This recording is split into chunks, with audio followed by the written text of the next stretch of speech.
To assist RV owners with general maintenance tips and maximize the performance of their Suburban gas appliances, Suburban is pleased to present the Suburban Water Heater series of instructional videos to properly maintain your appliances.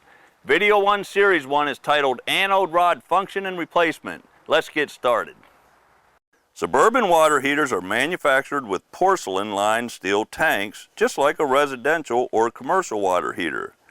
Just like these types of water heaters, Suburban uses an anode rod for cathodic protection against corrosion in the water heater tank. Here's a quick science lesson. An anode rod prevents corrosion by having a lower electrochemical potential than the steel tank. Anodes are designed and selected to have a more active voltage than the tank. When the tank is filled with water, current flows from the anode to the cathode or tank through a process called galvanic corrosion. The galvanic corrosion process makes the anode rod corrode instead of the tank. Once the anode material is depleted, the galvanic corrosion process will start to eat away on the tank. How fast the anode self-sacrifices is based on the resistance of the water. All Suburban water heaters are manufactured with the magnesium anode rod. The magnesium rod offers suitable protection against corrosion from a broad geographical range of water types. However, some water conditions can consume a magnesium rod in a relatively short period of time, say less than a year. For those types of water conditions, Suburban recommends the use of the optional aluminum anode rod, which is less reactive than magnesium, providing a slower consumption rate, thus longer life. To ensure that your water heater is being properly protected, Suburban recommends that you remove and inspect the anode rod at least once annually. The rod should be replaced when it's 75% consumed. Here's how you do it.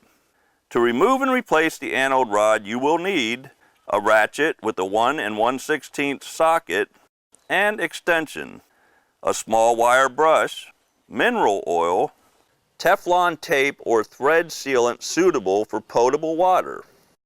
Before removing the anode rod, turn off the electrical power supply to the appliance either at the element switch or at the RV's circuit breaker. Turn off the appliance's gas heating system controls. Turn off the water supply to the appliance, onboard water pump or city water connection. Release the pressure in the water system by opening both hot and cold water faucets. Caution: never drain the water heater tank when it is hot or under pressure. Open the exterior door of the water heater to access the anode rod. The anode rod is located on the front of the water heater at the center bottom position. Using the ratchet with the 1 1/16 socket, rotate the anode rod counterclockwise to unthread it from the drain port. Be aware that sometimes it may take extra pressure to remove the anode. Once free, remove the rod to allow the water to drain from the tank.